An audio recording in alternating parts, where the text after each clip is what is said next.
क्षेत्र में गणतंत्र दिवस के अवसर पर रोहतक स्थित कांग्रेस कार्यालय में पूर्व मुख्यमंत्री भूपेंद्र सिंह हुड्डा ने ध्वजारोहण किया। प्रदेशवासियों को गणतंत्र दिवस की शुभकामनाएं भी दी। इस मौके पर हुड्डा ने कहा कि हमारा संविधान देश की सबसे बड़ी धरोहर है, हमें इसे बचाकर रखने के साथ साथ इसके मूल सिद्धांतों की रक्षा भी करनी होगी। उन्होंने बाबा साहेब भीमराव अंबेडकर को श्रद्धांजलि अर्पित करते हुए उनकी प्रतिमा पर माल्यार्पण भी किया। हुड्डा ने इस अवसर पर देश के विकास और समाज में समानता लाने के लिए डॉक्टर अंबेडकर के योगदान को याद भी किया। उनके दिखाए रास्ते पर चलने की आवश्यकता को बताते हुए उन्होंने कहा कि गणतंत्र दिवस हमारे लिए एक प्रेरणा है जो हमें अपने अधिकारों और कर्तव्यों के प्रति जागरूक करता है। कांग्रेस कार्यालय में हुए कार्यक्रम में स्थानीय कांग्रेस नेता भी मौजूद रहे। उन्होंने भी प्रदेश को गणतंत्र दिवस की शुभकामनाएं दी। इस अवसर पर हुड्डा ने प्रदेश में सामाजिक व आर्थिक न्याय को लेकर अपनी पार्टी की प्रतिबद्धता को दोहराया। कार्यक्रम में उपस्थित सभी नेताओं और कार्यकर्ताओं ने एकजुट होकर गणतंत्र दिवस के महत्व पर जोर दिया और देश के संविधान की रक्षा करने का संकल्प भी लिया। ब्यूरो रिपोर्ट, सिटी तहलका। सारे देशवासियों को, प्रदेशवासियों को गणतंत्र दिवस की बहुत बहुत हार्दिक बधाई। ये जो संविधान समर्पित किया गया, 26 जनवरी को रिपब्लिक गणतंत्र डिक्लेयर किया गया, संविधान तैयार हो गया था। 24 जनवरी को सारे सदस्यों के दस्तखत हो गए थे और ये समर्पित किया गया।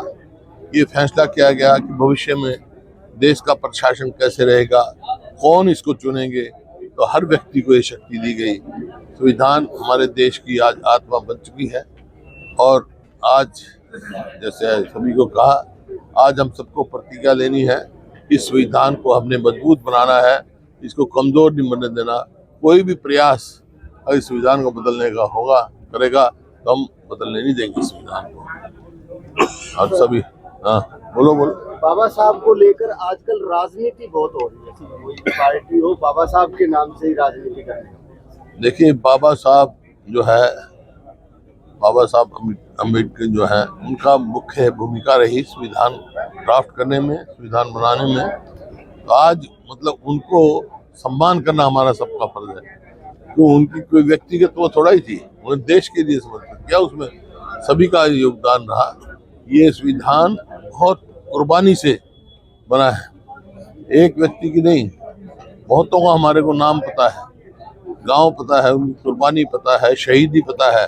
लेकिन लाखों ऐसे भी व्यक्ति हैं जिनका गांव और नाम नहीं पता, उन्होंने देश के लिए अपनी जान कुर्बान दी है। आज पूरे देश में हर जाति से, हर धर्म से कुर्बानी दी गई है, जब ये देश आजाद हुआ है और ये संविधान मिला हमारे को। आपने कहा कि भाजपा संविधान को खत्म करना चाहती है। मेरा कोई भी संविधान नहीं खत्म करने देंगे, किसी का भी प्रयास। सर, 100 दिन हो गए हैं सरकार के और भारतीय जनता पार्टी के लोग ये कह रहे हैं कि हमने इस 100 दिन में ही अपनी घोषणाएं लागू कर दी। कौन सी घोषणा लागू की है बताओ तुम, तब अखबार जो सारे एक घोषणा बताओ कौन सी लागू की है, बता दो भाई। वो दावा कर रहे हैं, वो दावा तो बताओ तो सही, दावा तो कौन सी, एक नाम तो बताओ। वो तो ये कह रहे हैं कि जैसे ही हमने सरकार बनी 25,000 युवाओं को ज्वाइनिंग लेटर दे दिए, उनको हटा कितने दिए जो ये कौशल रोजगार निगम में थे, वो कितने आजादी हजारों हटा दिए। महिलाओं को वायदा किया था हम देंगे 1000 रुपए रोज के, 2100 रुपए उनको कितनों को दिया है। मतलब 6 पोस्ट अगर निकलती हैं तो उसमें MA MPhil वो निकलते हैं, उनको मिलते हैं। बेरोजगारी में हरियाणा नंबर 1 है आज, और फिस्कल मैनेजमेंट में देश की निचली 5 स्टेटों में है। मतलब कर्जा बढ़ रहा है। एक सवाल हो रहा है सर, केजरीवाल ने और किसी का कोई नहीं पूछता कि तेरे सवाल, तेरे को ही आप सवाल पूछ रहे।